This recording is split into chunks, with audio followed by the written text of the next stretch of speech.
Tonight, I speak to a young man who did not allow his background in an impoverished township of Tumahule hold him back. He was among a small group of matriculants, about 29% of the school, who passed the final year schooling. He went on to obtain degrees in Actuarial Science at Wits University and master's degree from London School of Economics. He headed the Government Employee Provident Fund when it was a 700 billion rands fund, and together with colleagues grew it to a 1.2 trillion fund. He's currently executive chairman of Third Way Investment Group. John Oliphant turned 34 recently, and he's got this interesting and inspiring story to tell. Well, one of the inspirational young South Africans is Mr. John Oliphant, and I'm pleased that you made time to come and talk to us. Because, you know, the space that you operate in, financial services, is somehow a mystery world to many of us, and it's got a lot of technical requirements skills-wise, and you need to be a person of particular talents. You worked and acted as the principal investment officer for the government Employees Pension Fund, I beg your pardon, and a huge amount of money that you were responsible for. How much was it by the last time you left, when you finished there? When I left the GEPF, the total assets under management were about 1.2 trillion.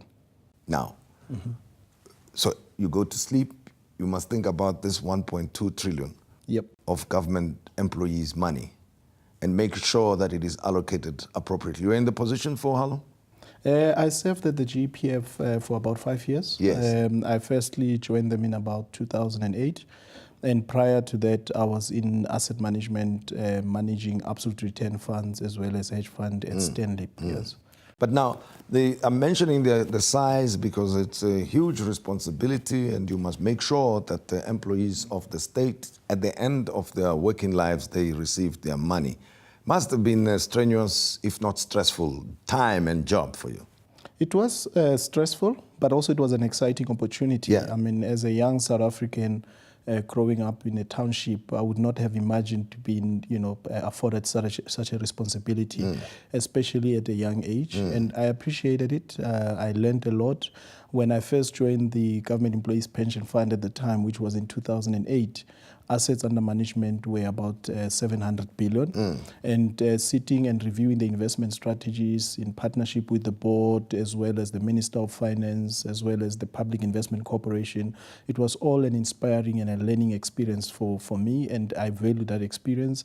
And we managed to turn things around. I mean, moving from 700 billion to 1.2 trillion in the midst of an economic crisis. I mean, you'll recall 2008, 2009, yes. There was a financial crisis which predominantly emerged from developed markets, which had a massive impact on the South African economy and most of the emerging economies. And we managed to move at the time from 700 billion to about 1.2 trillion, and that was achieved within a period of about 5 years. And currently you're running your own company now, Third Way, or you're with a group of people in this company? Look, Third Way Investment Group is an entity that is aimed at creating a black-controlled asset management group. We've got partners that I work with. I mean, in particular, for example, All Weather, which is a hedge fund business. We look at various financial products, predominantly targeting institutional investors, but we're also hoping that in the long term we'll also look at retail. Now, let me go back to GEPF, and then we'll come to the current situation that you are in now. To prepare yourself for that big, responsible position must have taken you years, probably even going through school and university. You were not aware that you're preparing yourself for big things and huge responsibilities. Yes, yes. Look, often people think when you appear in a particular role, there must be something special about you. Yeah. I truly believe that, as a young South African, you really have to work hard. Yeah. I come from an ordinary family. I grew up in the township of Tumahole in the Free State. The year I matriculated, our school produced 29% pass rate. And I recall, learning maths through watching. There used to be a learning channel on SABC, yes, where various people would present subjects, and that's how I learned my maths and physics. And post that, I went on to study a BSc in Actuarial Science at the University of the Witwatersrand, and then I also did an honors in Maths of Finance and then an MSc in Economics at the University of London. So that was the preparation. From humble beginnings. Both my parents were unemployed, so various people helped along the way. Sure. And I mean, you mentioned the 29% pass rate. To emphasize the point, it means there was 71% failure rate at this particular school, which says a lot, sadly, about the future that was facing your contemporaries at the time, that many of them did not make it, and you were part of a small number, in a sense, having to even learn by yourself. Yep. It takes a lot of character, I must say, to be able to do that. What is it that you were aware of at that time of your developmental stage as a young person that you've got to pay focused attention on your education? I think parents play a very important role. Both my parents, my mother and my father, although they are unemployed, it was circumstances, that they were never given opportunities to go to university. So, they always encouraged one to study. I know that in this era, people will talk about entrepreneurship, talk about education. My parents' philosophy was that, you need education to escape poverty.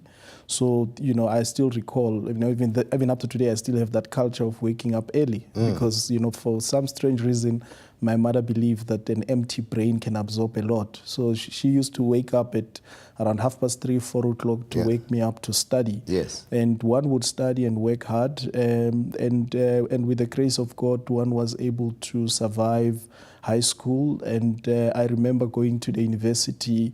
I didn't have a bursary at the time, so I ended up first year. Then it used to be TEFSA. I don't know what they call it now. This government funding scheme, NEFSAS now, and assisted. And I think the KFC in my township contributed something, as well as the Roman Catholic Church in Paris contributed something. And one who had a few cents at least to register at the university. And keeping one's head down, one was able to attract the attention of large companies, and I was able to get a scholarship to complete my studies. But it takes a lot of discipline, I must say. No, it's a lot of discipline.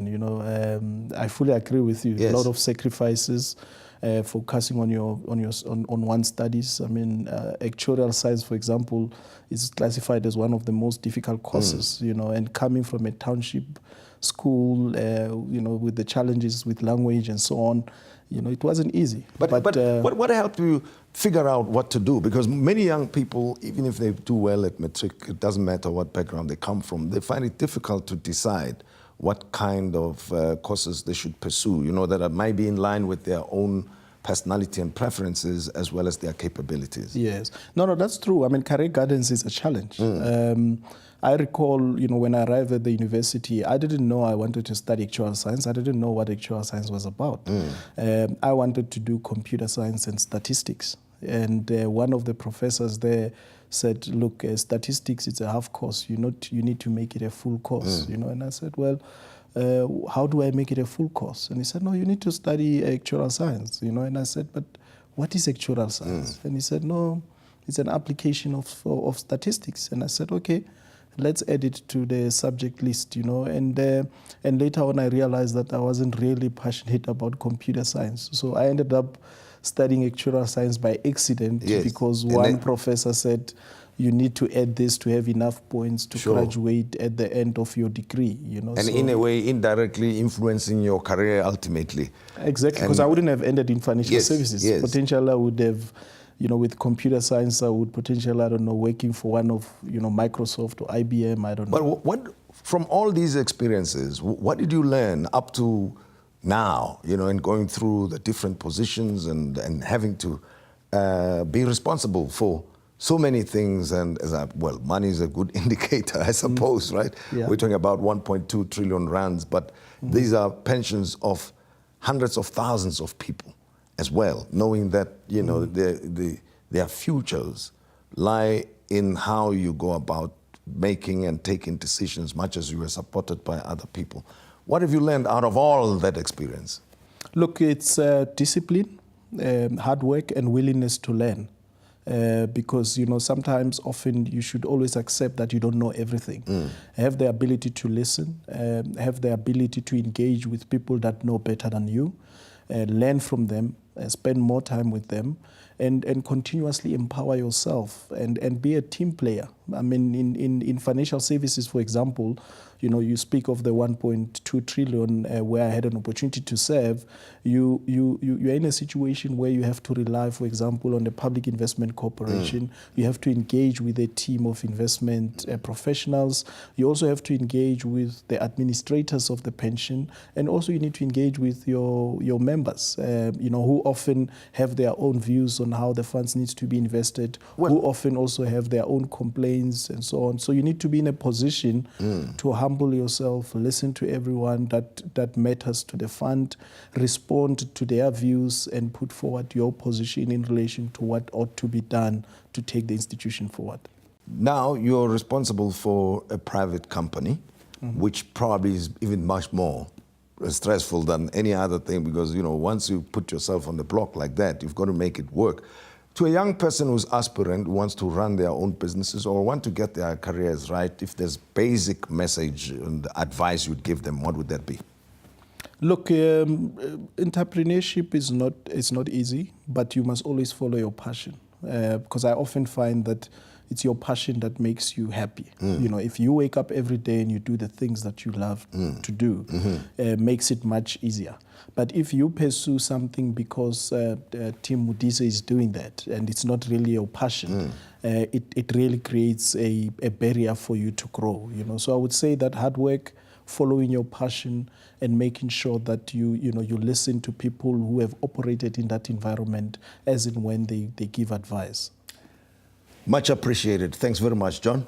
Thank you. Great story that, as you heard, matriculated when only 29% of the matriculants at the school in small town Tumahole passed their matric. John was amongst them and went on to obtain all of the qualifications we heard about, and now heading companies. And we found the story very inspirational. We appreciate your time. Stay with us.